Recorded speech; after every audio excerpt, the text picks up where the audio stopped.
ஒரு வார்த்தை உன்னை பார்த்து சொல்லுவார் என்றால், ஆமென், ஒரு வார்த்தை சொல்லுவாரானால், நீ இப்பொழுது இருக்கிறதை பார்க்கிலும் இன்னும் 1000 மடங்கு அதிகமாகும்படி உன் தேவனாகிய கர்த்தர் உன்னை சொன்னபடியே உன்னை ஆசீர்வதிப்பார் என்றால், என் வாழ்க்கை அந்த இடத்திலே வந்து நிற்கும்.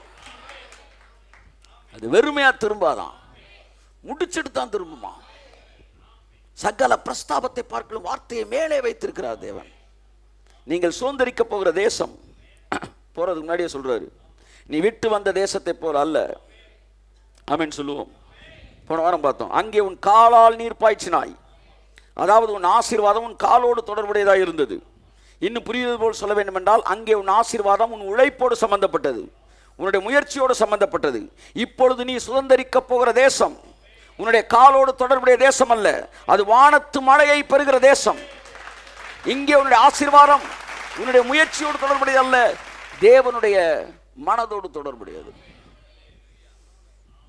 ஆமென். அநேக அற்புதங்கள் சுயபலத்தில் நிற்கிறது. ஆகார் தண்ணீர் இல்லாமல் அழைந்த போது யாராச்சும் ஒருத்தர் வேகமா போய் மினரல் பாட்டில் உடைச்சு இந்தங்கம்மா குடிங்கம்மா தண்ணின்னு இருந்தா ஒரு மிகப்பெரிய அற்புதம் அங்கே என்ன செஞ்சிருக்கும்? ஸ்டாப் ஆயிருக்கும். மனிதர்கள் உதவி இல்லாத போதுதான், where man's disappointment there is God's appointment. அங்கே தேவன் வர்றாராம், ஒட்டச்சிட்டு வர்றாராம். ஒருத்தன் ஜெபிச்சிட்டான்னா வானத்தையே குலுங்கி அசைகிற மாதிரி இறங்குறாராம் தேவன். பைபிள் சொல்லுது, பூமியின் அஸ்திவாரங்கள் அசைந்ததுன்றான். அப்ப நம்ம வார்த்தைக்கு என்ன பவர் இருக்கு பாருங்க. சிறைச்சாலை கதவுகள் திறவுண்டதுன்றான். என் பையன் கூப்பிட்டான்டா, கட்டுங்க சார் கதவை. எவ்வளவு பெரிய தேவன். நீ போயிட்டு இறங்கும் ஐயான்னு இருக்கிற. நீ சுதந்திரிக்க போற தேசம் வானத்து மழையை பெருகிற தேசம். அதாவது தேவனுடைய ஈவோடு தொடர்புடையது, தேவனுடைய தாராள மனதோடு தொடர்புடையது. அடிச்சா ஒரு மலையில ஒரு சிட்டியவே குளிரப்படுறார் பாருங்க. எப்பேற்பட்ட தேவன். தேவனுடைய ஈவு என்னன்னா, அடிச்சிச்சு மழை. இப்ப பாருங்க, நல்லோர் மீதும் தீயோர் மீதும் அடிச்சார். ஜெனரஸ் காடு. உன்னோடு பேசுகிறவர் இன்னார் என்று அறிந்திருந்தாயானால் அடி. எவ்வளவு பெரிய அடி! இதெல்லாம் பயங்கரமான ஒரு தாக்குதலுங்க. அந்த அம்மா சொல்லுது, நீங்கள் எப்படி அந்த தண்ணியை சொல்கிறாரு, நான் உங்க கூட பேசுகிறவர் யாருன்னு உனக்கு தெரியுமா? தேவனுடைய ஈவையும் அதான் பேச வர்றாரு. நான் எவ்வளோ தாராள மனசுடையவன்னு உனக்கு தெரிஞ்சிருந்தா அப்படின்றார். ஜெபிக்க போகிறவர்கள் தேவன் எவ்வளவு தாராள மனதுடைய என்பது, அவர்கிட்ட பேச போகிறவங்க அவர் எவ்வளவு தாராள மனதுடைய என்பதை தெரிந்திருக்க வேண்டும். எதிர்மறையான நேரங்களிலும் அவர் சொன்னதையே நினைத்து கொண்டிருங்கள்.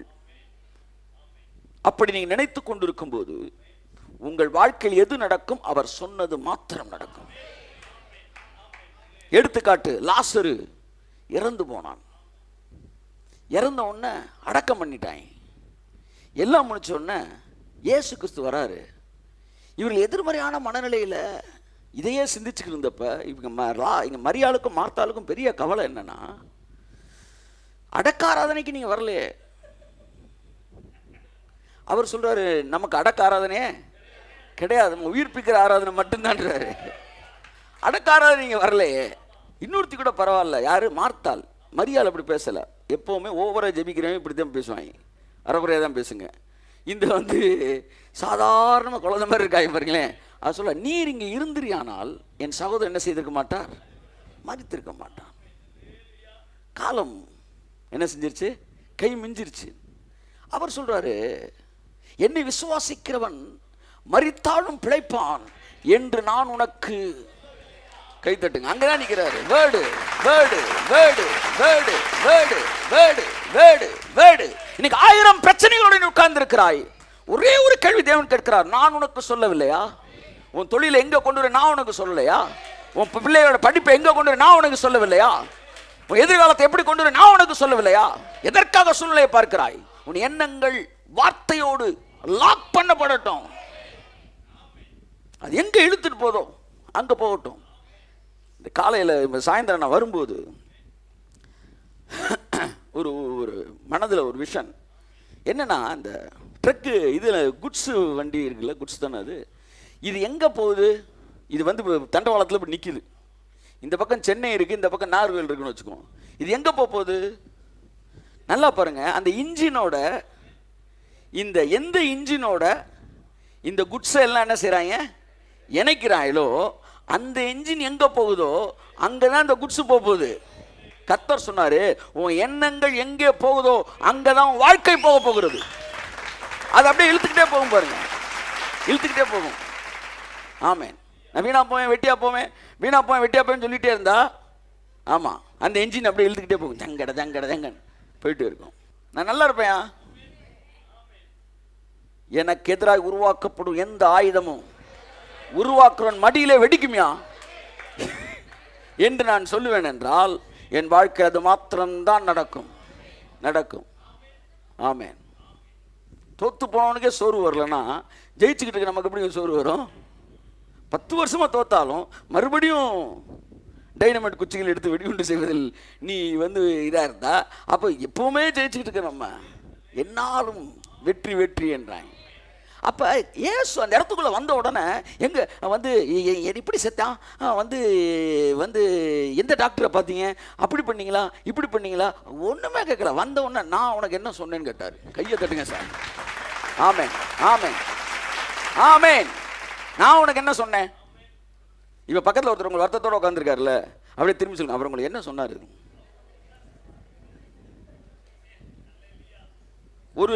ஒரு பெரிய கப்பல் தாறுமாற ஆடிக்கிட்டு இருக்கு. கப்பல் சேதமே அல்லாமல் பிராண சேதம் வராது அப்படின்னு ஆடிட்டு இருக்கு.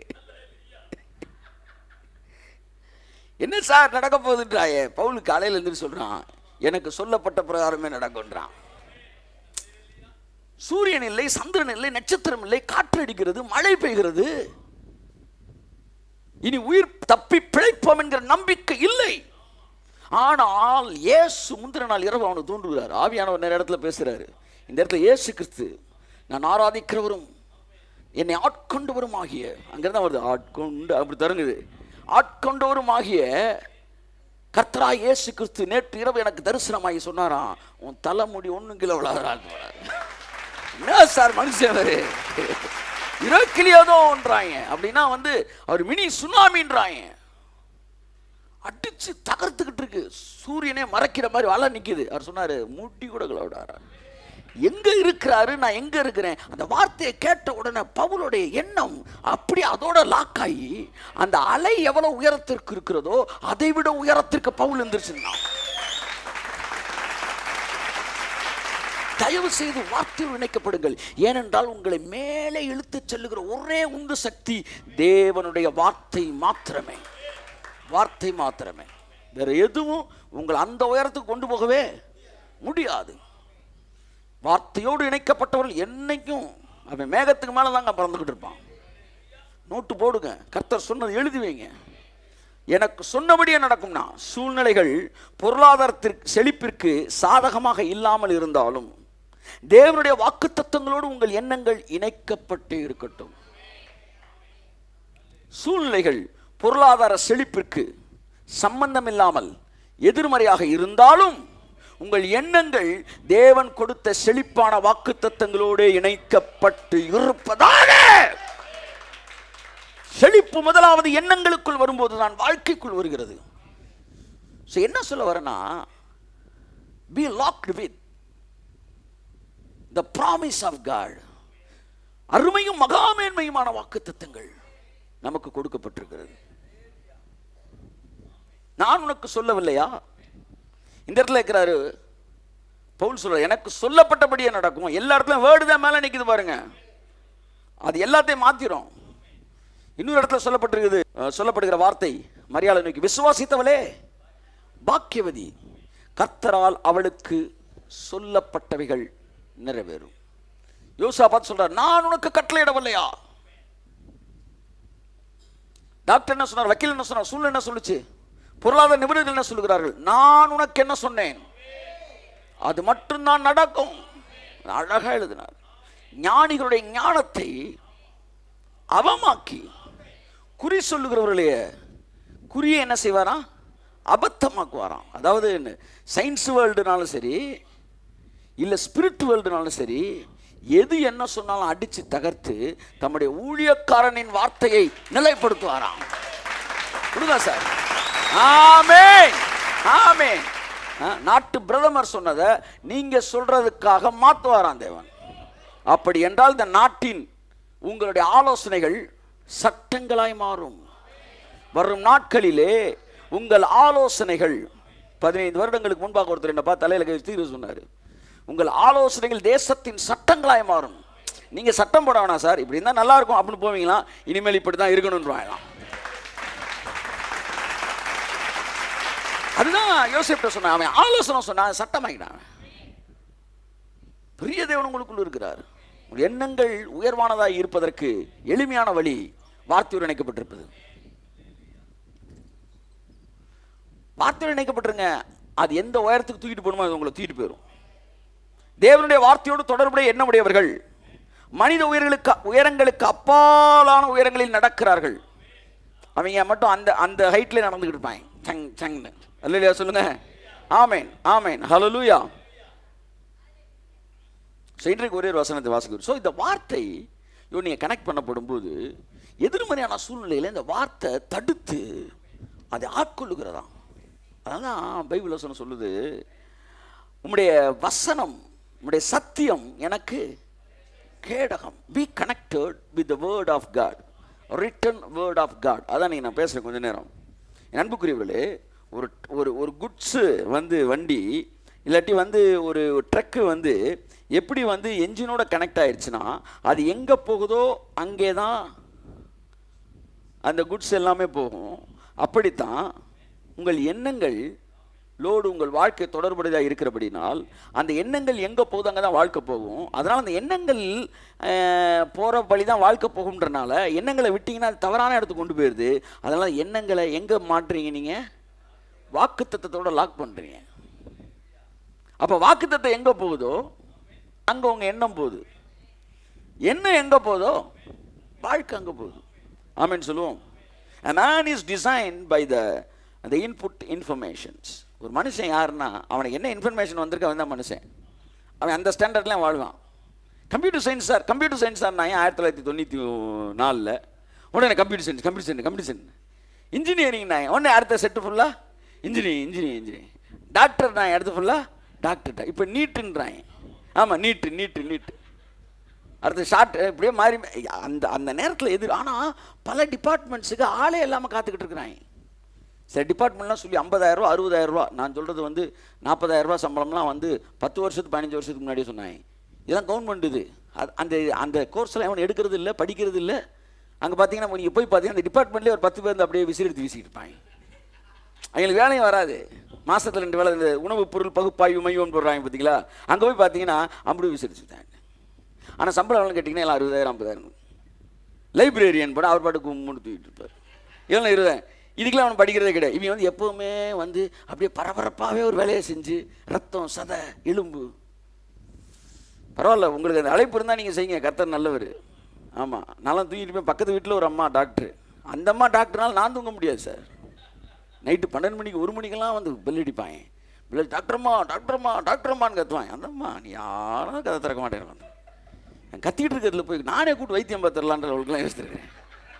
அப்போ அப்படியே யோசிச்சு என்னடா அது நிம்மதியாக தூங்க முடியல. இப்போ கர்த்தர் சொன்னார், நீ +2 படிக்கும்போது எத்தனை தடவை டாக்டர் கேட்டுருக்க, இப்போ தெரியுதா உடனே நான் டாக்டர் ஆகலாம். ஆண்டவர் அப்படியே முழங்கால் போட்டுருவேன், கொடாபடி ஸ்தோத்திராண்டு, நீங்கள் நிம்மதியாக தூங்கிட்டு இருக்கேன். ஆனால் சிலருக்கு அந்த அழைப்பு இருக்கிறது, அவங்க செய்யலாம். இப்போ இன்றைக்கி நான் விசுவாசியாக இருந்தாலும் லீவை போட்டிருப்பேன், சத்தியம் லீவை போட்டிருப்பேன். ஆனால் என்ன பண்ணுற பிரசங்கி ஆகி போயிட்டோம். இன்றைக்கி நான் எந்த வேலையில் இருந்தாலும் லீவ் போட்டிருந்திருப்பேன், ஆனால் இந்த வேலையில் நான் லீவு போட முடியாதபடிக்கு அந்த சந்தோஷத்தை விட ஒரு அதிகமான சந்தோஷத்தோடு இதை நான் சீரியஸாக சொல்கிறேன். கொஞ்ச நேரம் யோசித்து பார்த்தேன், பிரசங்கம் பண்ணுறது சந்தோஷமாகிடுச்சு, அப்படியே கிளம்பி வந்துட்டேன் நான். எவ்வளோ ஒரு சந்தோஷமான விஷயம் பாருங்கள். ஸோ இப்போ நம்ம எவ்வளோ பேர் கூடியிருக்கிறோம்னா அப்படியே வீட்டு பக்கம் உட்காந்து ஜன்னல் பக்கம் கும்புன்னு அனுபவிக்கலாம். ஆனால் அதை விட ஒன்றை அனுபவிக்கணும்னு தான் வந்திருக்கோம் பார்த்தீங்களா, அதுதான் மேட்டர். தேவன் எப்பவுமே இந்த உலகத்தில் எல்லா என்டர்டெயின்மெண்ட்டை விட மேலான என்டர்டெயின்மெண்ட் அவர். ஆமென், ஆமென், ஆமென். வார்த்தை என்பது நம்மை வானளாவிய உயரத்துக்கு அள்ளி செல்லுகிறது. எழுதப்பட்ட வார்த்தைகள் உங்கள் வாழ்க்கைக்கு என்னவா இருக்குதான், கேடகமாக இருக்கிறது. இன்னைக்கு அதான் உங்கள்கிட்ட நான் பேச போகிறேன்.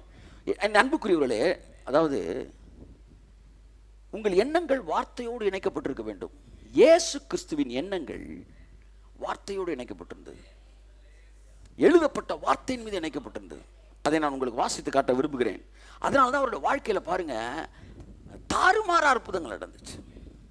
தேவன் அவரை பரிசுத்த ஆவியால் மட்டுமல்ல வல்லமையினாலும் நிரப்பியிருந்தார்.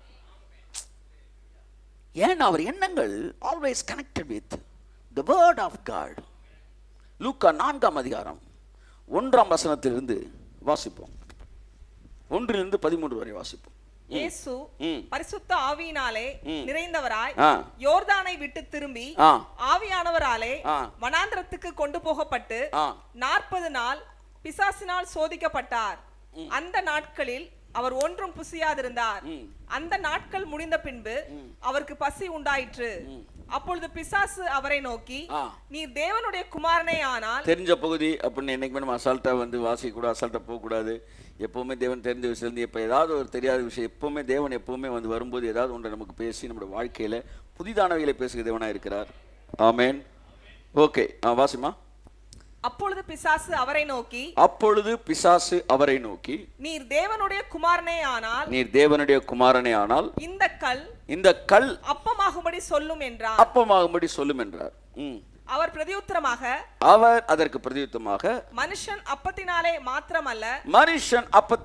மாத்திரமல்ல தேவனுடைய ஒவ்வொரு வார்த்தையினாலும் பிழைப்பான் என்று எழுதியிருக்கிறதே என்றார்.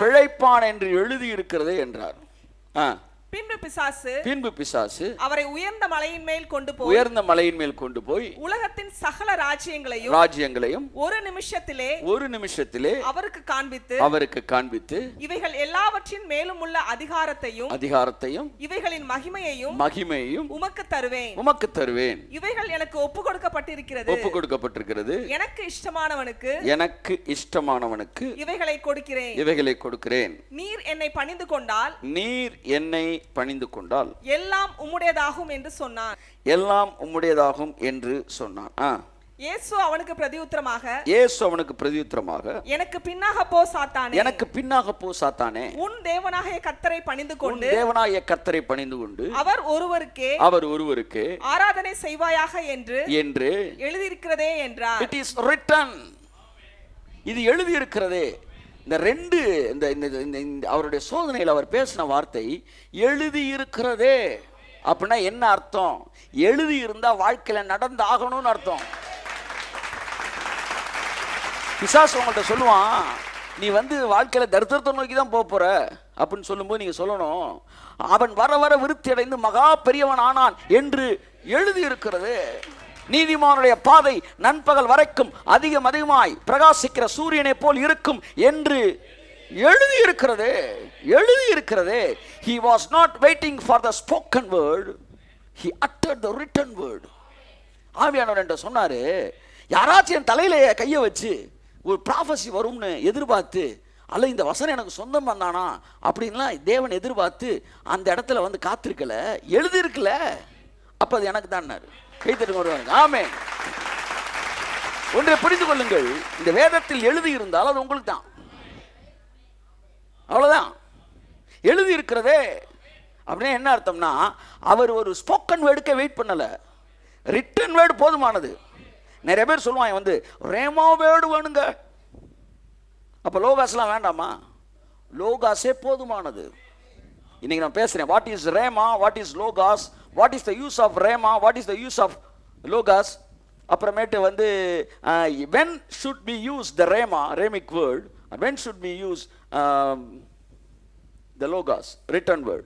இங்க பாருங்க, அவர் written word மட்டும் தான் பேசிட்டு இருக்காரு. எழுதி இருந்தா போதுமியா? ஆமென் சொல்லுங்க. ஒரு பையன், நான் உன்னை லவ் பண்றேன் லவ் லெட்டர் எழுதிட்டான் ஒரு பொண்ணுக்கு. உடனே அவங்க அப்பா கையில் சிக்கிருச்சு.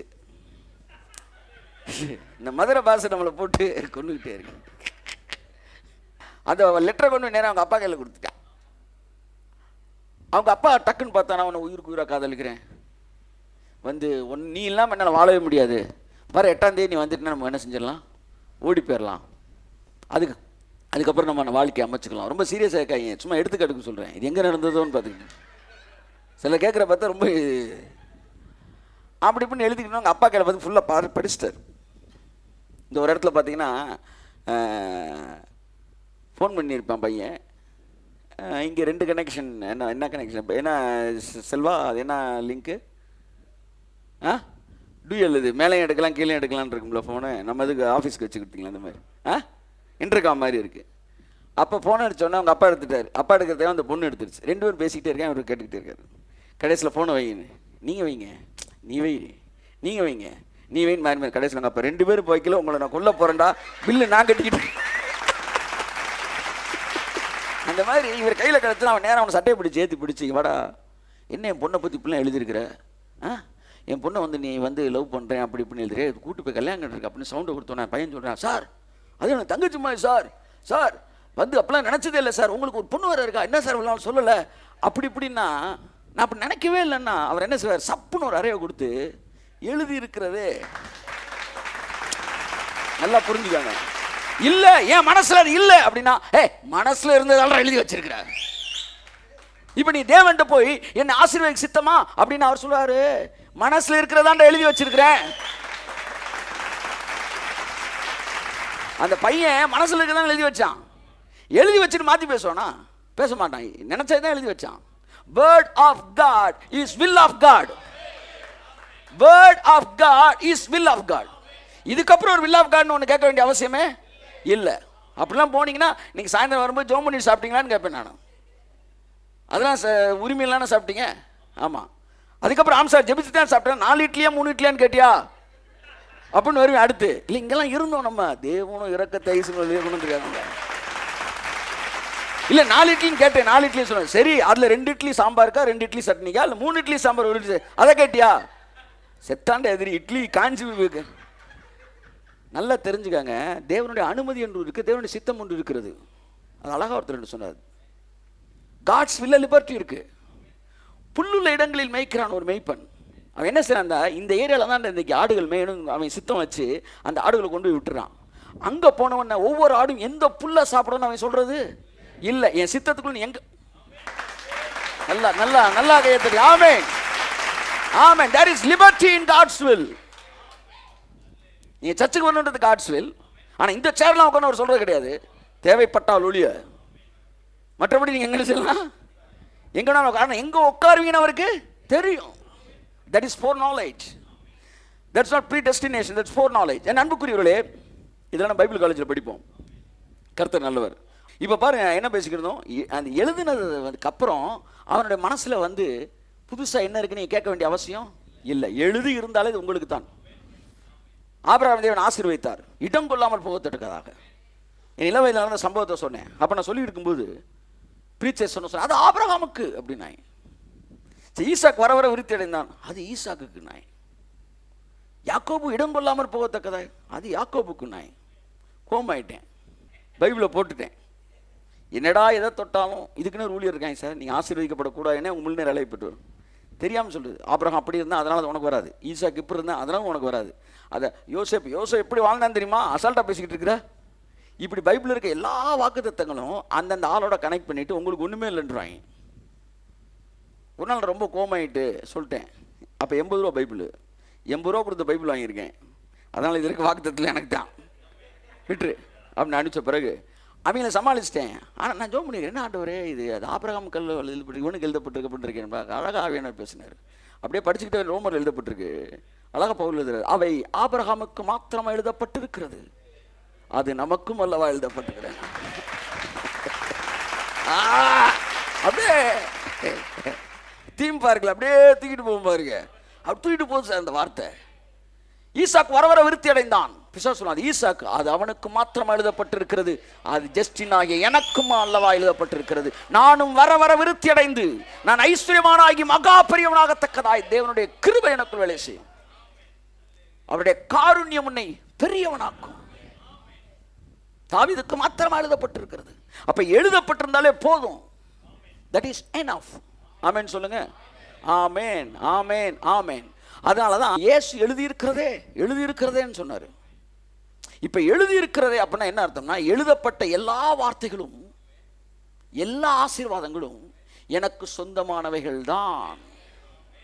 அதற்கென்று நான் தனியாக போய் ஜெபிக்க வேண்டிய அவசியம் இல்லை.